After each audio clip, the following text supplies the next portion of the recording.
Ration দুর্নীতি কাণ্ডে গ্রেপ্তার তৃণমূল নেতা ও তাঁর দাদা। মঙ্গলবার ইডির তল্লাশিতে লক্ষাধিক টাকা সোনা উদ্ধার করা হয় আনিসুরের বাড়ি থেকে এবং আনিসুরের বাড়িতে চালকল সংক্রান্ত নথিও উদ্ধার করে কেন্দ্রীয় তদন্তকারী সংস্থা। দুবাই সহ বিদেশে একাধিক সম্পত্তির দলিলও মিলেছে এক্ষেত্রে, এমনটাই জানা গিয়েছে সূত্র মারফত। অন্যদিকে আলিফের বাড়িতে মিলেছে দলিল। বিদেশে কিভাবে এত সম্পত্তির মালিক আলিফ, জেরায় অসঙ্গতি থাকায় গ্রেপ্তার করা হয় এনফোর্সমেন্ট ডিরেক্টরেটের আধিকারিকরা তাদের গ্রেপ্তার করে। ভাই আনিসুরের উপর দায় চাপায় আলিফ। এ বিষয়ে বিস্তারিত জানবো। ফোন লাইনে রয়েছেন প্রতিনিধি রিয়া মাঝি। রিয়া, তাদের বাড়ি থেকে কি কি উদ্ধার করা হয়েছে এখনো পর্যন্ত কেন্দ্রীয় তদন্তকারী সংস্থা সূত্রে কি জানা যাচ্ছে?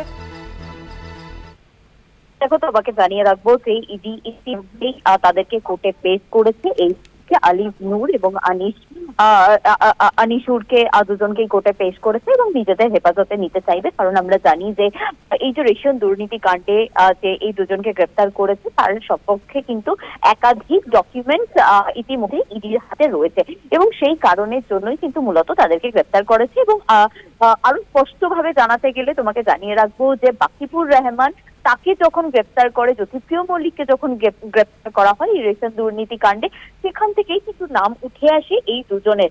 এবং তারপরেই যেটা দেখা যায় যে এই শাহজাহান বা আরো যারা যারা রেশন দুর্নীতি কাণ্ডের নাম যাদের জড়িয়েছে তাদের মধ্যেও কিন্তু এই অন্যতম ছিল আনিসুর এবং আলিফ নূর। মঙ্গলবার যেটা দেখা যায় যে বাড়ির বিশ্বাস সহ একাধিক বাড়ি, অফিস, রাইস মিল, বিভিন্ন জায়গায় কিন্তু এই তল্লাশি অভিযান চালায় ইডি কর্তারা এবং তার মধ্যেই এই আনিসুর এবং আলিফ নূরের বাড়িতেও তারা পৌঁছায় এবং সেখানে দেখা যায় যে তাদের আলিফ নূরের নামে একাধিক রাইস মিল এবং এই যে গঙ্গার ব্লক সভাপতি, টিএমসির ব্লক সভাপতি আনিসুর, তার নামেও একাধিক রাইস মিল সহ তার বাড়ি থেকে একাধিক ডকুমেন্টস, ইলেকট্রনিক ডিভাইস পাওয়া যায় এবং যেগুলো তদন্তের অন্যতম গুরুত্বপূর্ণ সেগুলো ডকুমেন্টস ইডি তরফ থেকে কিন্তু এমনটাই জানানো হচ্ছে। কারণ হচ্ছে সেই ডকুমেন্টে রাইস মিল যে নথিপত্র পাওয়া গিয়েছে এবং শুধু তাই নয়, বাইরে অর্থাৎ বিদেশে সম্পত্তি তার ডিট পাওয়া গিয়েছে, তার দলিল পাওয়া গিয়েছে এবং এই সবের উৎস কোথা থেকে, টাকার উৎস কোথা থেকে, সেই বিষয়টা জানার জন্যই গতকালকে ডাকা হয়েছিল এই দুজনকে এবং বলা হয়েছিল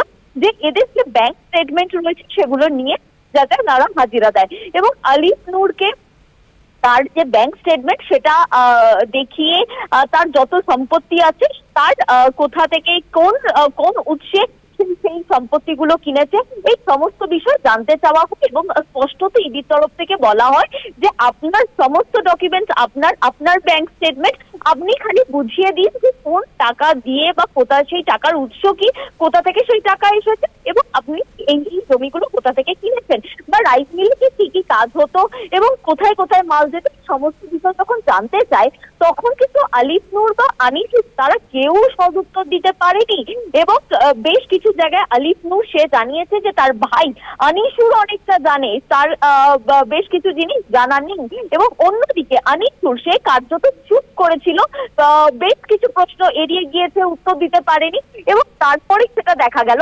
মধ্যরাতে গ্রেপ্তার করা হলো এই দুই ভাইকে এবং আজকে প্রোটোকল অনুযায়ী তাদের যে হেলথ চেক আপ সেটা করিয়ে চোখাই এসআইতে তাকে দুজনকে কোর্টে প্রডিউস করা হয়েছে এবং নিজেদের হেফাজতে চাইবে বলে এমনটা কিন্তু ইডি সূত্রে জানা যাচ্ছে। একদমই ধন্যবাদ তোমায় রিয়া। আমরা কথা বলছিলাম, ফোন লাইনে ছিলেন আমাদের প্রতিনিধি রিয়া মাঝি।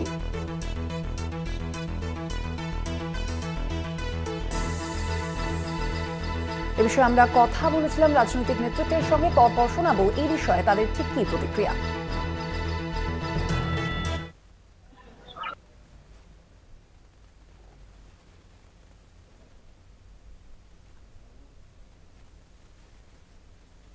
হয়েছে রেশন দুর্নীতির ব্যাপ্তি অনেকটা, এটা দুজন চারজন মিলে করেছে এমন নয়। জ্যোতিপ্রিয় মল্লিক একটা দুর্নীতির বিশাল চক্র তৈরি করেছে, যে চক্র এই দেশকে সীমা ছাড়িয়ে বাংলাদেশ পর্যন্ত আছে।